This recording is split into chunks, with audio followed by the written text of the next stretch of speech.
Bonjour, merci pour vos présentations. Et donc, nos intervenants vont nous rejoindre depuis Vancouver, Londres et Bangalore. Merci à vous trois, Jerry, Kristen et Bala, d'être à nouveau avec nous.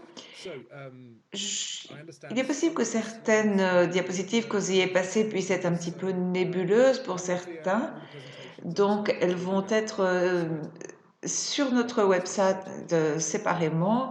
Nos collègues vont les mettre tout à l'heure et vous pourrez les trouver sur le site de C2G Learn juste après les contenus qui sont liés au GIEC, et elles devraient être disponibles dès demain.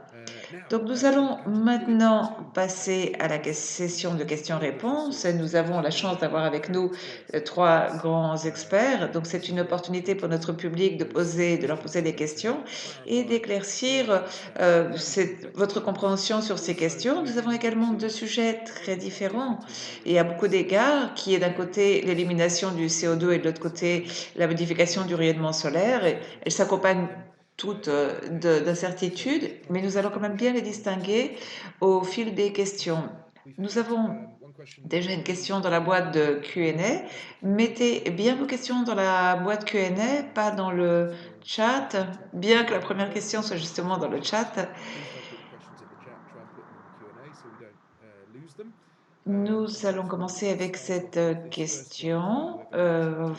C'est une question de Steven Salter qui nous dit que ce but de 1,5 degré implique que les conditions sont acceptables. Donc pourquoi ne voulons-nous pas financer la recherche qui pourrait donc rabaisser ces émissions à zéro? C'est une bonne question, peut-être plus politique que scientifique. Qui a envie d'y répondre? Jerry? Oui, heureux de répondre à cette question. Il me semble que la recherche pour répondre à cette question est d'ores et déjà en cours et elle a déjà été évaluée dans le sixième et dernier rapport du GIEC. Nous comprenons que d'un point de vue géophysique, si nous arrivons à des émissions de CO2 net négatives, nous allons doucement inverser certains des effets du réchauffement. Nous n'allons pas inverser tous les effets des climats, par exemple des aspects comme les niveaux de la mer ou le cycle du carbone pourraient ne pas être inversés dans les siècles, voire les millénaires à venir, pour ne pas dire jamais. Mais cette recherche a toutefois lieu. Et pourquoi on est axé sur 1,5 degré? C'est parce que les pays qui ont adhéré à la Convention de cadre des Nations Unies sur les changements climatiques ont décidé que c'était la limite à ne pas dépasser dans leurs objectifs à long terme. Donc c'est plus, voilà, c'est pas une question scientifique. Merci Jerry. Est-ce que Kristen veut répondre ou pas là? J'aimerais rebondir sur une chose que vous venez de dire. Ce concept d'émissions négatives pour certains de nos spectateurs qui ne sont peut-être pas tellement scientifiques, mais qui viennent plus du monde politique, ils en savent peut-être plus sur les émissions net zéro comme nous tous. Et nous en avons beaucoup entendu parler avec la COP de Glasgow, en particulier, qui a eu lieu à la fin de l'année dernière.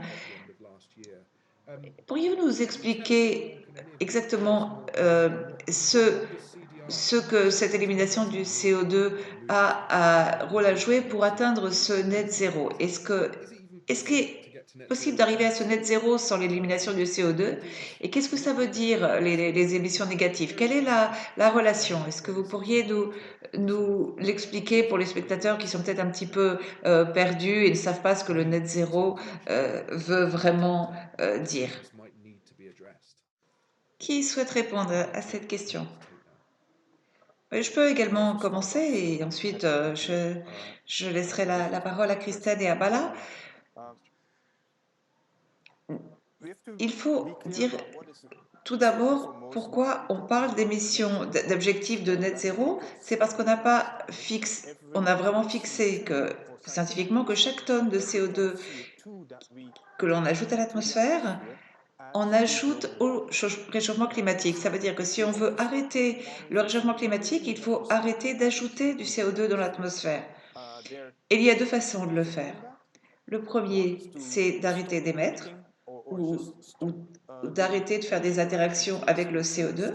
Donc arrêter de l'émettre et arrêter de l'enlever, et comme ça il n'y a pas d'effet net sur le CO2, ou alors on élimine exactement la même qualité que de CO2 que l'on émet. Et c'est là où intervient le net zéro. Bien que ça ne fasse pas véritablement partie de la recherche qui a été évaluée par le groupe de travail 1 du rapport d'évaluation, en revanche, le rapport spécial du GIEC sur le réchauffement climatique, qui a été publié il y a 4 ans, a montré, et je l'ai montré dans ma présentation d'ailleurs, qu'il y a différentes stratégies qui peuvent être poursuivies pour atteindre cet objectif de net zéro. Et ils impliquent toute une forte réduction des émissions, de forte réduction, et impliquent toutes un certain degré d'une certaine sorte d'élimination du CO2. Quelle quantité, de quel type, où le faire et comment le faire, tout ça sont des questions politiques et sociétales qui doivent être résolues, mais en termes scientifiques, au niveau scientifique, tous les scénarios, tous les trajectoires utilisent un certain degré d'élimination du CO2. Dans certains cas, c'est simplement des solutions qui sont fondées sur la nature, et plus souvent, il y a aussi des solutions technologiques comme l'ABEX ou la captage direct dans l'air et stockage, comme je l'ai montré dans ma présentation. Merci Jerry. Si Kristen et Bala ne veulent rien ajouter, nous allons passer à l'autre question qui nous vient de Fernando Tula et qui est peut-être pour vous, Kristen. Donc, n'y a-t-il pas eu trop de confiance mise dans le fait de planter des arbres comme stratégie dans de nombreux pays en développement pour faire face au changement climatique? Vous en avez parlé dans votre présentation, donc pouvez-vous nous en dire plus? Oui, l'enthousiasme pour planter des arbres dans des régions où il n'y en avait pas, c'est-à-dire le boisement, ou pour en replanter dans des régions où il n'y en avait pas, que l'on appelle le reboisement. Eh bien, cet enthousiasme vient du potentiel qu'ont les arbres pour séquestrer, pour piéger du carbone. Donc, la recherche a montré que d'ici à 2030, on pourrait éliminer jusqu'à 10 gigatonnes de CO2, donc en plantant des arbres. Donc, la question qui est posée est très large et je vais y répondre depuis ce que dit le groupe de travail 1, car de nombreuses conséquences pour les gouvernements et les conséquences régionales n'ont pas été évaluées dans notre rapport d'évaluation, ils le seront dans celui du groupe de travail 3. Donc, ce que je peux vous dire sur le boisement et le reboisement depuis notre groupe de travail 1, c'est que tout d'abord, oui, il est certain que les arbres piègent du CO2, mais ils modifient également la surface de l'énergie. En surface, les arbres sont en général plus foncés que les sols nus. Donc lorsque l'on plante des arbres, on réduit l'albédo de surface, donc on reflète moins de rayonnement solaire, ce qui peut conduire à des réchauffements à échelle locale. Donc la recherche a montré que si on boise ou on reboise à des latitudes élevées ou intermédiaires, on pourrait avoir un effet de réchauffement. Donc, depuis un point de vue de système climatique, il y a certaines régions où le boisement et le reboisement n'est pas vraiment efficace. Les choses changent un petit peu si l'on regarde à des latitudes inférieures, en particulier sous les tropiques, où il a été montré que l'effet de l'albédo est inférieur, donc il y a une plus grande évaporation et donc ça contrecarre la séquestration le piégeage du carbone. Donc au moins depuis un point de vue du climat, la région tropicale semble être les meilleurs endroits pour planter des arbres. Mais bien entendu, il y a de nombreuses conséquences pour les gouvernements qui doivent être vus avec des conditions socio-économiques dans ces pays, mais qui ne sont pas évaluées dans notre rapport du groupe 1. Donc, en résumé, le boisement et le reboisement ne doit pas simplement être vu pour son potentiel de piégeage du carbone, mais de voir également les autres effets qu'ils peuvent avoir sur le climat et ce qui pourrait évidemment contrecarrer et contrer les effets de ces arbres plantés dans certaines régions. Très bien, merci beaucoup Christine pour votre réponse. Je vais prendre une autre question qui est un petit peu dans la même veine que ce qui vient d'être voir. Que se passerait-il si l'on élimine du CO2 de l'océan avec de l'atmosphère au même taux, de façon à maintenir l'équilibre entre les deux? Est-ce que ça ne va pas réduire le rebond de CO2 qui repart dans l'atmosphère?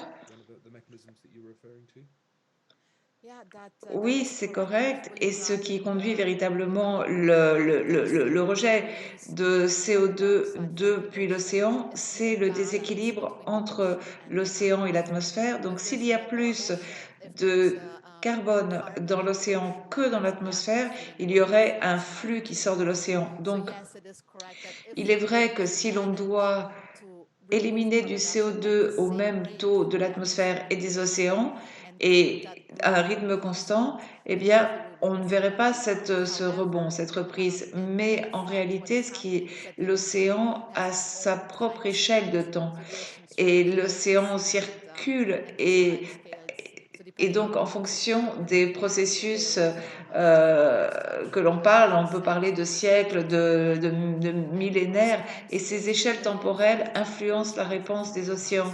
Donc, concevoir des interventions de façon à pouvoir avoir le même taux d'élimination serait vraiment épineux. Et c'est également parce que on a la Terre et l'océan en même temps, et donc si l'on change la concentration de l'atmosphère, la Terre va répondre à ceci. Donc concevoir ce système d'une telle façon à éviter un rebond est vraiment épineux, car il y aurait il y a différentes échelles de temps. Merci beaucoup. Il y a maintenant une question qui est dirigée à Jerry et ensuite je vais passer la parole à Bala sur la SRM. Et donc, Jerry, une question d'Ulrika Ania, j'espère ne pas trop écorcher son nom. Donc, qu'en est-il des émissions de non-CO2 qui sont calculées dans le budget carbone? Elles vont-elles augmenter ou augmenter? Qu'en est-il de la fonte du pergélisol des émissions du méthane? Y a-t-il des impacts? Les impacts sont-ils inclus du permafrost dans le budget carbone? Oui.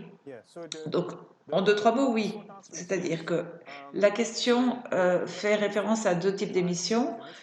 Les émissions induites par les humains. Par exemple, si l'on émet plus de méthane à l'avenir, il y a moins d'espace pour les émissions de CO2. Et ce type de compensation est prise en compte en partant du principe qu'il faut faire des réductions tout aussi fortes en méthane, ce qui va dans le sens d'une transition vers les zéro émissions. Mais en dépendant de si l'on va y arriver ou pas à réduire ces émissions humaines et d'autres gaz à émissions de serre. Et donc, en fonction de cela, le budget de carbone à une fourchette de 240 milliards de tonnes de CO2. C'est une fourchette.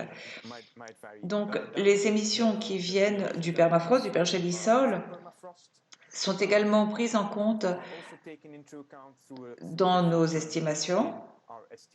Donc, oui, ces facteurs sont pris en compte, ainsi que les incertitudes dans le calcul du budget carbone. Si Jerry, quelqu'un veut-il ajouter quelque chose? Donc, je vais passer à la question de Mouse Perry, c'est pour vous, Bala. Elle nous demande quels sont les plus grands écarts les lacunes de connaissances pour la SRM? Et une question pour tous les panélistes. Que pense-t-il du fait que la SRM est si dangereuse qu'elle ne devrait même pas faire l'objet d'une recherche? Voilà, c'est à vous. Je ne sais pas si on peut appeler cela des lacunes de connaissances. Je parlerai plutôt d'incertitude. D'abord sur la quantification de réchauffement mondial des températures. Donc, Et je pense que là, déjà, il y a une grosse incertitude en la matière. Et surtout dans le cas aussi de la SAI, il y a des questions microphysiques, mais il y a de grandes incertitudes également avec les méthodes qui sont liées au nuage, la MCB et l'amincissement des cirrus. Mais, mais même si l'on voit ça pour le changement climatique, on va voir l'interaction avec l'injection d'aérosols. Donc, il y a de grandes incertitudes dans tout ceci, mais en raison de tout cela, c'est, il y a encore plus d'incertitudes pour voir ce que ça va faire à l'échelle des saisons et à l'échelle des différentes régions. Donc, on peut compenser ces changements à des échelles euh, locales ou régionales. Donc, dans quelle quantité, c'est difficile, vraiment, tout cela est difficile à dire. Merci, Bala. Et la deuxième partie de la question, qui souhaite répondre? C'est-à-dire le fait que la SRM est si dangereuse qu'elle ne devrait pas faire l'objet de recherche. Qui souhaite répondre? Euh, oui, moi je veux bien répondre. Je pense qu'il est important de faire de la recherche sur... Il y a deux raisons à cela. Tout d'abord, à première vue, la SRM semble si simple et elle est trop belle pour être vraie. C'est simplement avec la recherche que l'on a fait ensuite que l'on a compris les risques qui s'accompagnent pour les cycles hydrologiques, pour les changements saisonniers et régionaux. Donc la recherche a été très importante pour identifier ces risques, car autrement, elle aurait pu sembler beaucoup plus sûre qu'elle ne l'est en réalité. La deuxième raison de faire de la recherche, c'est que la SRM est très caractéristique en ce sens qu'elle peut être déployée par un simple grand acteur. Pourquoi? Elle n'est pas très chère et elle ne demande pas véritablement de collaboration internationale. Donc, comprendre ses conséquences d'un point de vue scientifique est véritablement essentiel. Merci, Jerry. Christelle ou Bala, voulez-vous ajouter quelque chose ou on passe à un autre sujet?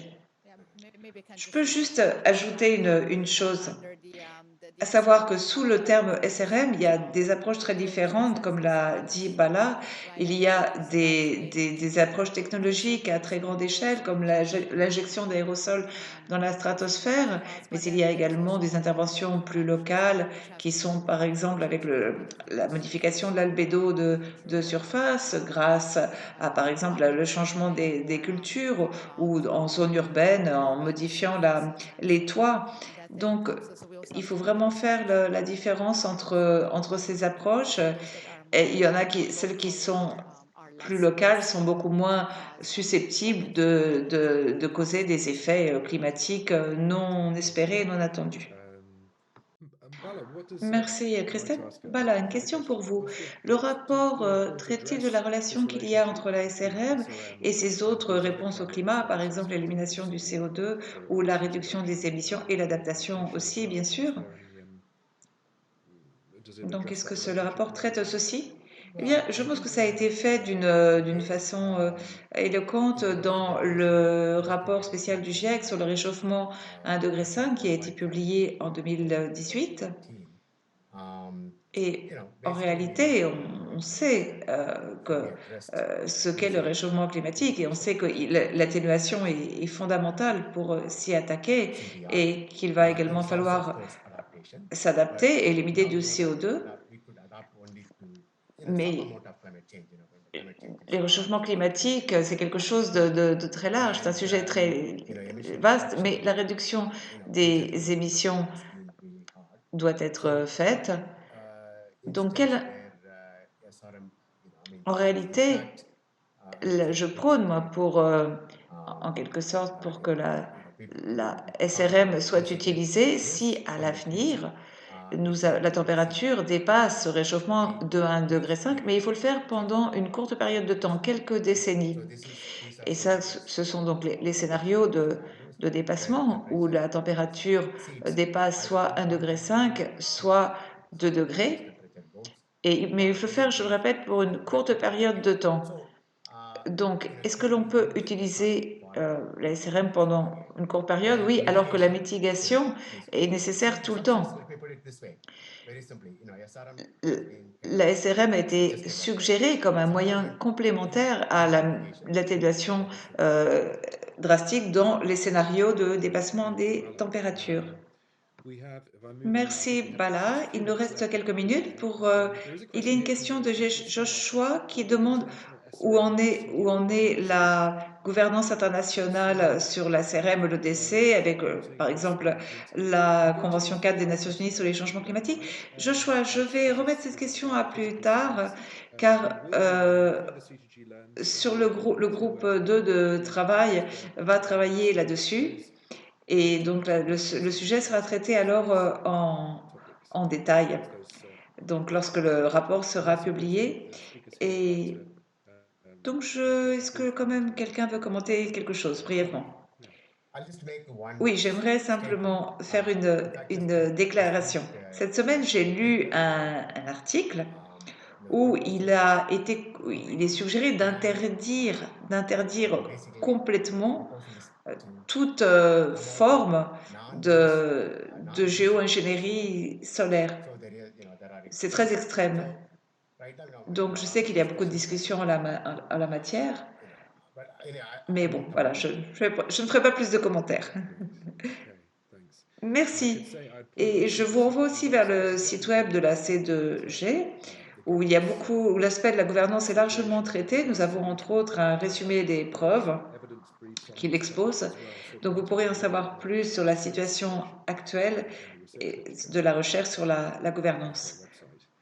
Dans les 5 minutes qui nous restent, j'aimerais donc me tourner vers chacun d'entre vous et de vous demander, bon donc le rapport du GIEC déploie des efforts énormes et est extrêmement utile pour les décideurs et pour les politiques, pour que nous qu'ils puissent comprendre les dernières nouveautés scientifiques. C'est très long à produire, et bien sûr, mais ça nous apprend beaucoup. Donc vraiment, je vous remercie aujourd'hui de nous avoir consacré du temps.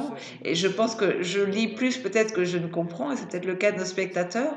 Donc avant de terminer cette session de questions-réponses, est-ce que vous aimeriez dire quelques mots sur les lacunes? Quelles grandes lacunes voyez-vous lacunes qui ont été signalées dans le rapport et qui ont trait à l'EDC ou au SRM. Donc, que faut-il que nous en sachions à l'avenir? Donc, bien sûr, il y aura bientôt le prochain rapport, mais je reformule ma question en termes plus larges. Donc, qu'est-ce que vous pourriez donc ajouter sur cette question?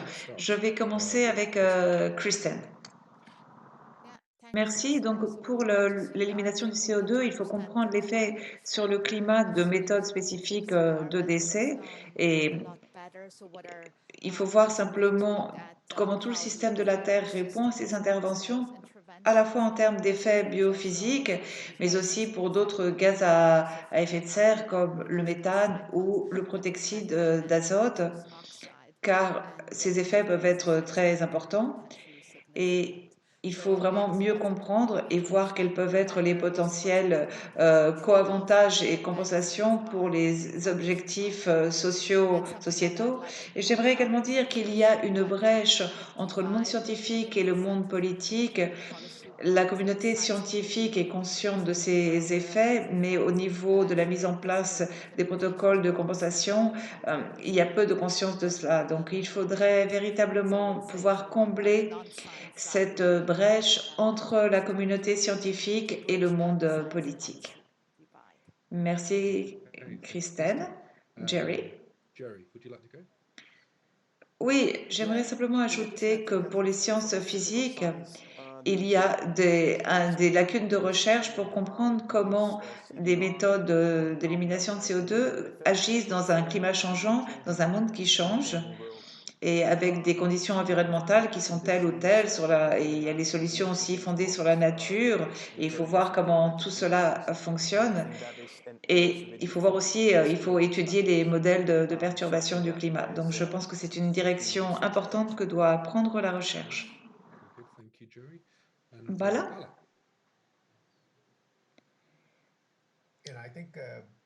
Et je pense que d'une façon plus générale, qu'il faut comprendre les risques des changements climatiques, et aussi de la SRM. Mais il ne faut pas perdre de vue le changement climatique. Donc, ceci doit être compris de façon holistique. J'aimerais parler de découvertes récentes sur les lacunes en termes de connaissances, en particulier sur la SAI qui doivent être bien comprises. Dernièrement, on met beaucoup l'accent sur la microphysique des aérosols, et cela fait un réchauffement de la stratosphère et ça réduit l'efficacité de la SAI. Et